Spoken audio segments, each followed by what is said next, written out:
Boa tarde para todo mundo. Vamos lá, deixa eu só ajeitar aqui. Pronto. Vamos lá, vamos começar mais uma transmissão de dicas de português. A 1ª de fevereiro. Por enquanto o pessoal tá com preguiça. Semana pré-carnaval, né? Pronto, já temos um. A Mila acabou de entrar. Eu troquei meu óculos porque aquele tava dando muito reflexo. Aquele outro eu achei que tava dando muito reflexo nas transmissões e fica ruim, né? Então eu acho que eu vou ficar com esse daqui mesmo, que fica melhor, assim vocês conseguem ver meu olho, né? Vamos lá, então. Sobre os tópicos da semana passada, ficou para falar que é o significado do verbo acordar. O verbo acordar tem 3 significados. Que é o significado mais simples, que no sentido de sair do sono, despertar do sono, que é o que a gente tem que fazer, infelizmente, todos os dias de manhã. Deixa eu ver se eu consigo ajeitar mais aqui. Por exemplo, acordei cedo hoje. Segundo significado, no sentido de recordar, trazer à memória. Eu acredito que esse significado, eu nunca vi, na verdade, esse significado, o verbo acordar utilizado nesse sentido, mas há a possibilidade. Por exemplo, aquelas fotografias me acordavam lembranças de outro tempo, né? Lhe traziam a memória, faziam recordar. E o terceiro, que é, na verdade, o terceiro significado, que é, na verdade, o que eu queria cobrir aqui, é no sentido jurídico, no sentido de concordar. Por que eu queria falar sobre ele aqui? Eu também faço, tenho mais experiência com tradução na área de TI, né, de tecnologia da informação, mas eu também traduzo alguns contratos de serviço, prestação de serviço, contratos simples. E nos contratos, geralmente, tem o uso do verbo agree, né? Por exemplo, as duas partes concordaram com o contrato. E o verbo acordar também é utilizado nesse caso. Então, ele é utilizado sim e de forma correta. O que pode acontecer, como eu sempre falo, é a preferência do cliente. O cliente falar, não, olha, não quero que o verbo acordar seja utilizado nesse sentido. Mas não é erro, tá, gente? Porque eu já fui corrigida e eu não sabia.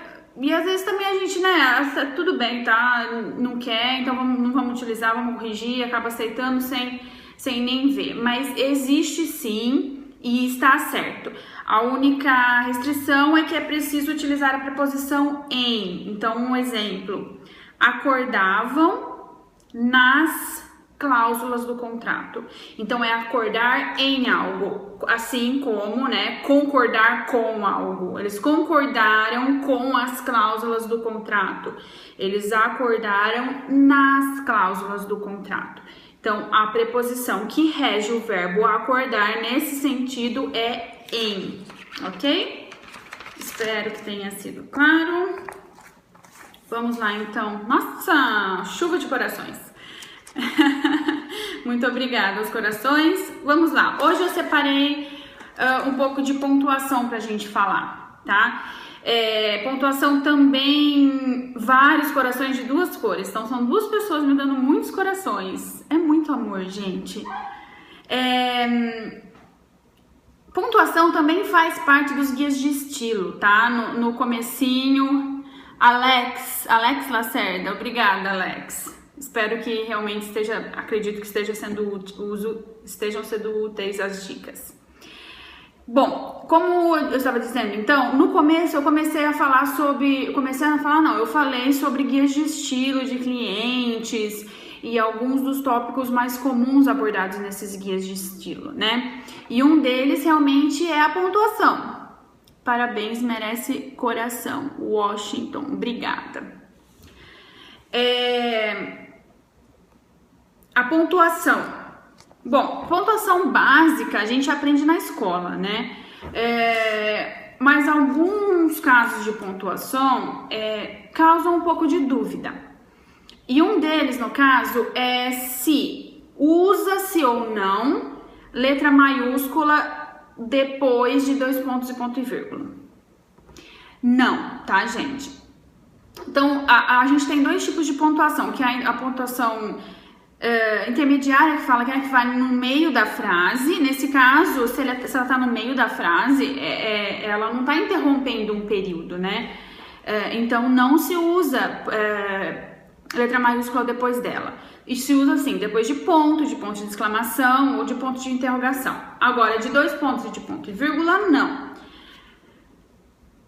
Exceto se houver uma citação, desculpa. Então, por exemplo, segundo Shakespeare, 2 pontos, abre aspas, e o que o Shakespeare falou. Então, nesse caso, sim, usa-se a letra maiúscula. Então, vamos supor que o que o Shakespeare tenha dito seja o que agrada o ser.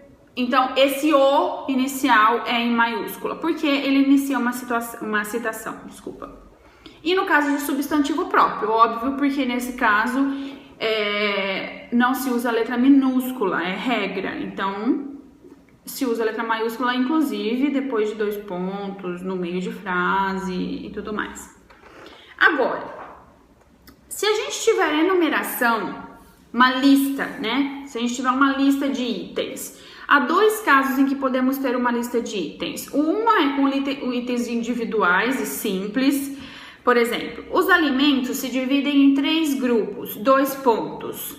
Aí na próxima linha, 1. Energéticos, 2 construtores, 3 reguladores. Essa é uma lista simples, de itens simples e individuais. Nesse caso, os itens começam com letra minúscula. Minha dúvida é quando utilizamos aspas e ponto de exclamação. Quando eu não consegui terminar de ler o comentário.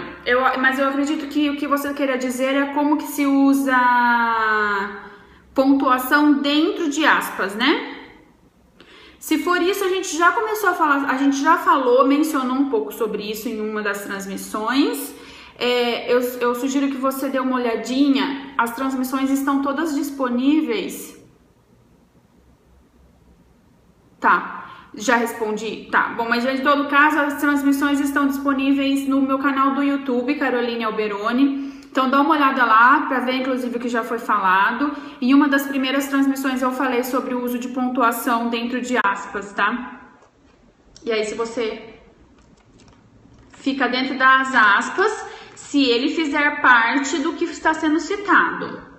A pergunta é se ponto de exclamação fica dentro das aspas, né? Se o que você está citando requer o uso de pontos de exclamação, sim. Agora, se essa citação estiver dentro de uma outra frase e a frase em si estiver, né, passar um sentido de exclamação, aí é fora das aspas. Vai depender. Ok, mas dá uma olhadinha na transmissão que eu já falei sobre o uso de pontuação dentro e fora de aspas. Foram uma das primeiras transmissões. Se você continuar com dúvida, aí a gente volta no assunto.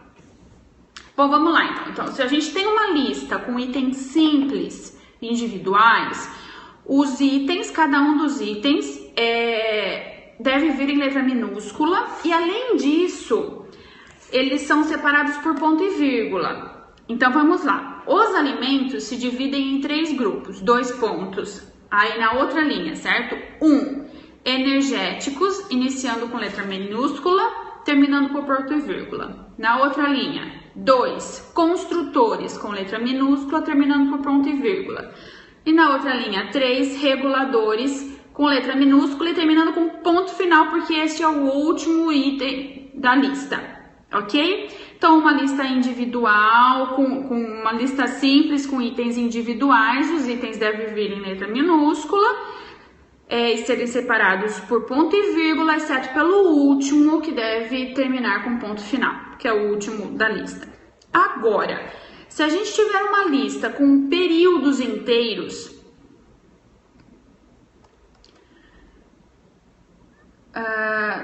alguém tá fazendo uma brincadeirinha de português aqui nos comentários.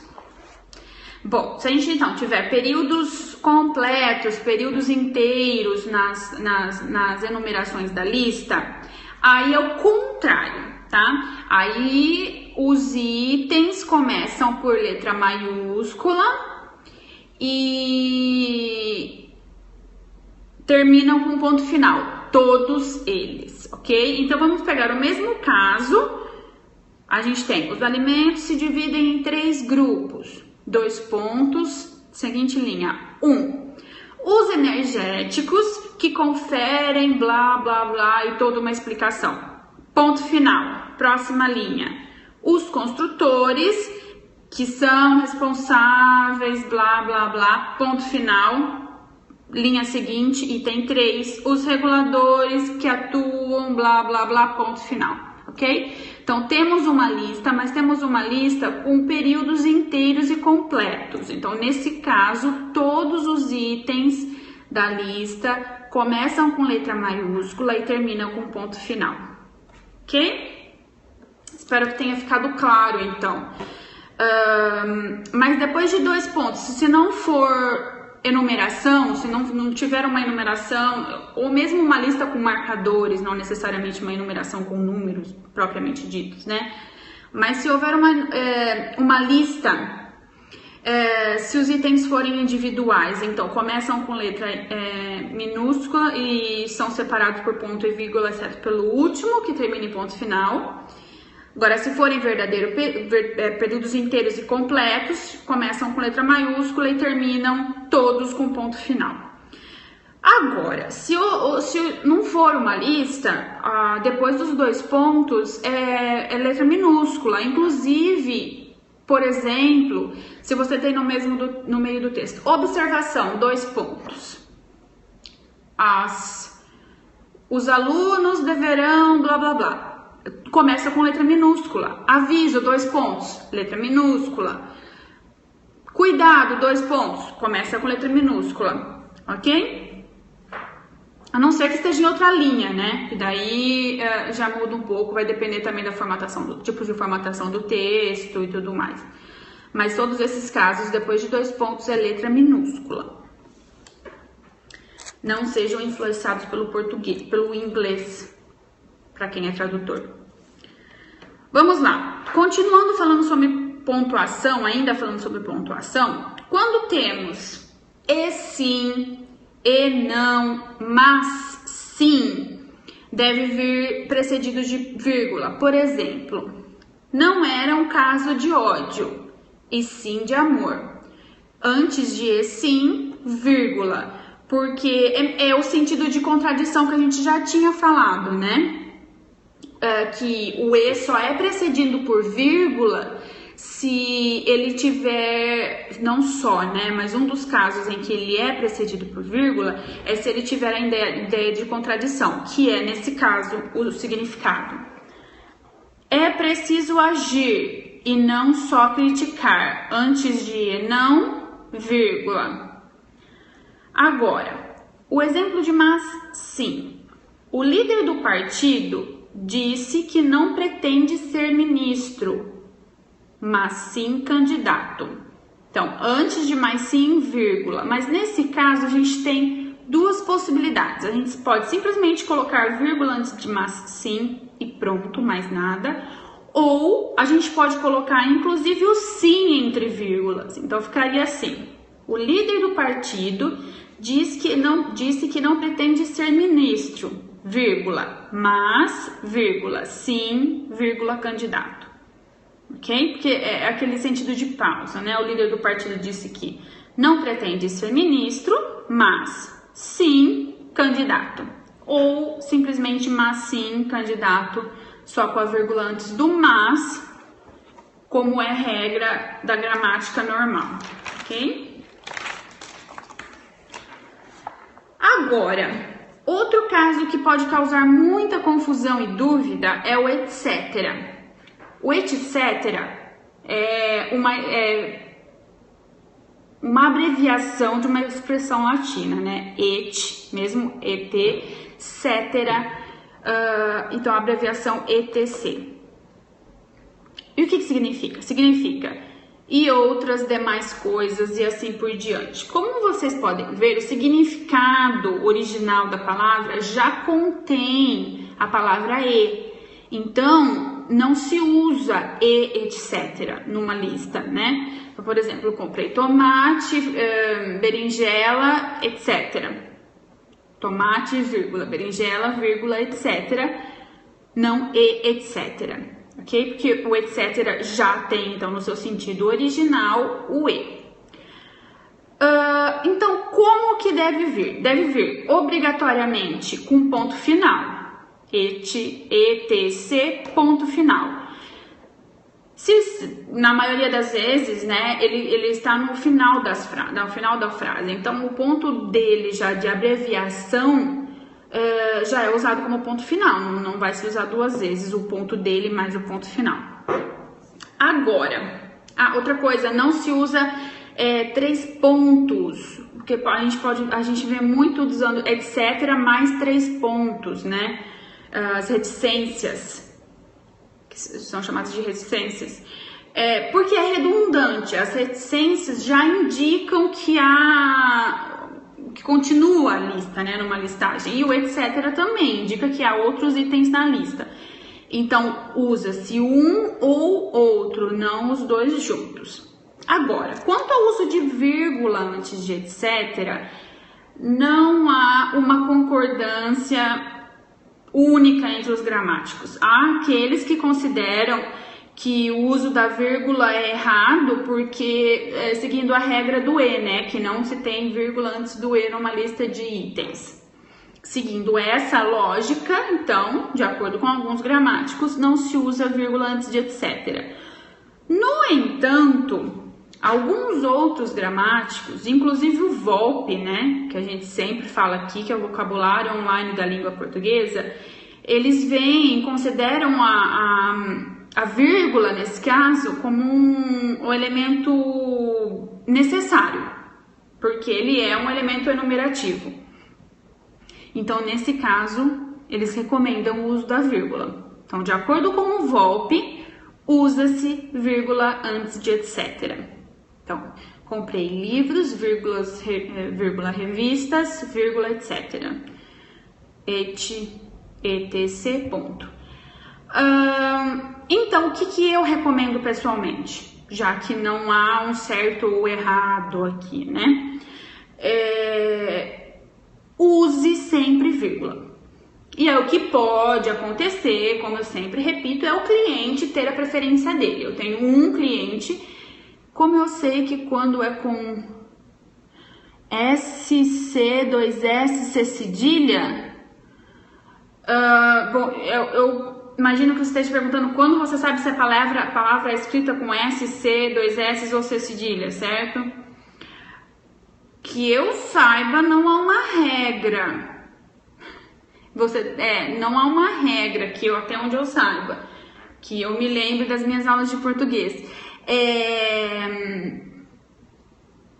Sabendo e consultando quando tiver dúvida, infelizmente. Mas eu posso dar uma olhadinha para saber se há alguma regra, tá? Bom, então o que eu recomendo? Que você coloque sim, use sim vírgula antes de etc. Porque o não uso da vírgula, já que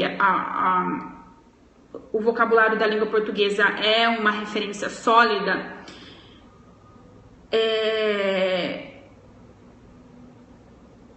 eu recomendo que se use porque é o que mais usa por aí. Aí a exceção vai ser aqueles que falam, não, eu não quero que use porque eu acho que tá errado. Então, entre os meus clientes, um não usa vírgula antes de etc. Ok? Então, aí nesse caso eu tenho que saber que ele não usa e aí quando eu for traduzir para ele eu não uso e com os demais eu uso. ok? Mas a última coisa com etc. é que ele não se usa o que, Ricardo?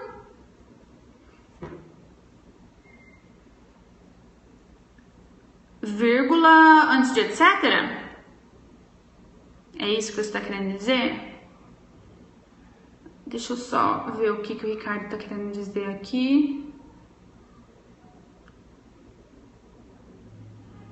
Se for o vírgula antes do etc, eu não sei se você estava desde o início, se você acabou de entrar, eu disse que não tem certo e errado, tá? Não se diz não se usa.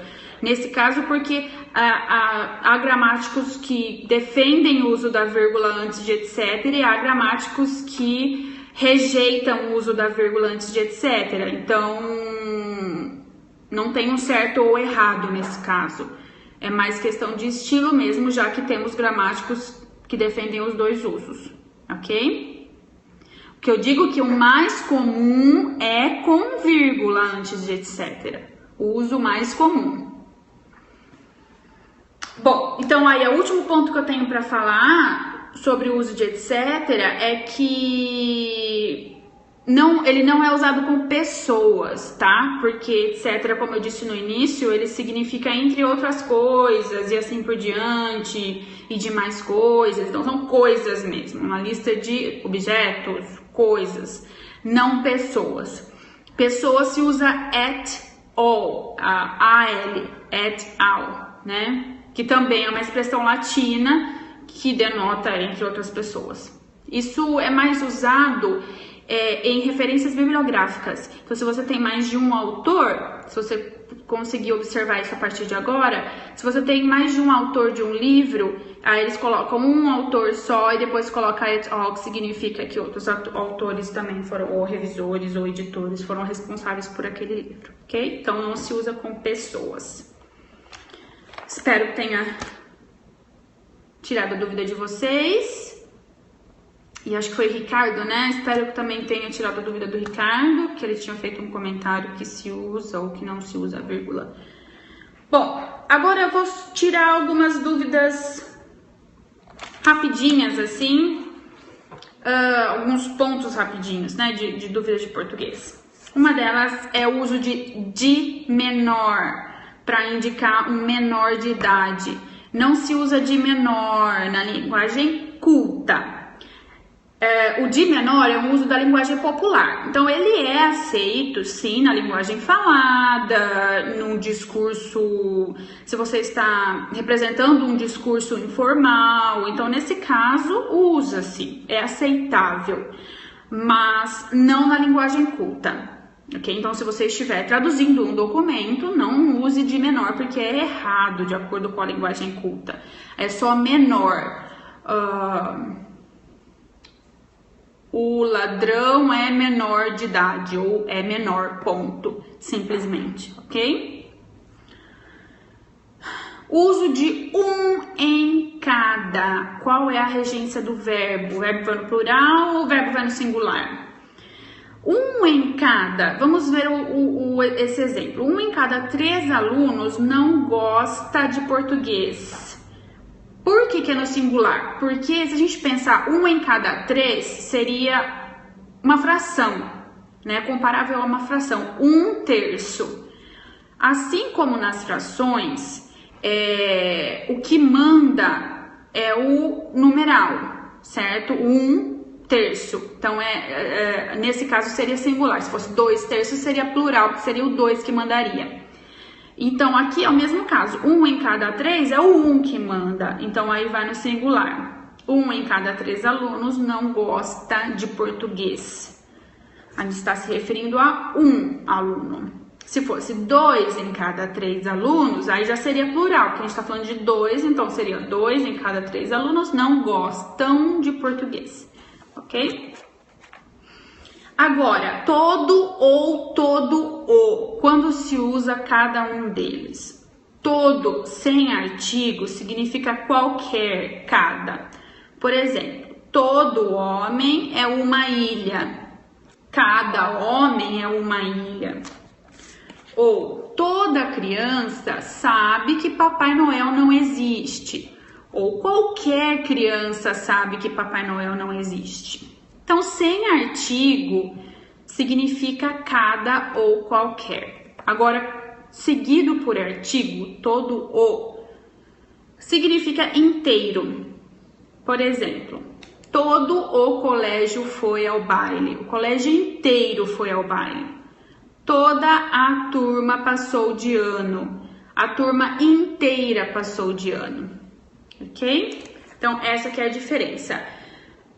Seguido por artigo significa inteiro, sem artigo significa cada ou qualquer. Bom, agora a gente tem 5 minutos. Só que o próximo assunto que eu tenho é um pouco mais complexo e requer um pouco mais de tempo. Então, eu vou deixar para falar para semana que vem, tá? Eu só vou adiantar. Então, a gente vai falar sobre subjuntivo. A gente vê muito uso de seja, de seja e esteja, né? Só para adiantar, o uso de seja e esteja para o verbo ser e estar é incorreto, eles não existem, tá? Em nenhuma forma de nenhum verbo na língua portuguesa. Então, seja e esteja com e não existem. Então, seriam assim, né? O seja e o esteja são usados na forma do subjuntivo, que é o que a gente vai ver então na próxima semana, que é quando a gente usa, quais são as formas de uso dele no presente, no passado, no futuro, e como ele é formado e tudo mais, ok? Então hoje a gente vai terminar um pouquinho mais cedo, aí 3 minutinhos no final das contas. Semana que vem, então, não percam, porque é uma forma verbal muito utilizada nos textos e que requer um pouco mais de atenção. Espero, então, que as dicas de hoje tenham sido úteis. Todas as transmissões já estão disponíveis no canal do YouTube, tá? Do meu canal do YouTube. Então, desde o início das dicas de português, que começaram em outubro do ano passado, 2015, até a última da semana passada, já estão disponíveis no canal. Não há 2 transmissões, porque eu acredito que tenha havido um erro do Periscope. Eu acho que ele acabou não gravando 2, porque eu não encontrei essas transmissões salvas no meu celular. Então, 2 estão faltando realmente. Infelizmente, não tem como eu recuperar isso. Mas a de hoje, sexta-feira, provavelmente eu vou colocar no ar, ok? Então, aí dá para vocês dar uma passadinha lá, para vocês darem uma passadinha e verem tudo que foi dito até agora. A gente se vê, então, na semana que vem. Carnaval, né? Segunda-feira de carnaval, às 2 horas da tarde, ok? Até mais. Sejam bons meninos e não aprontem muito no final de semana, hein? Tchau, tchau!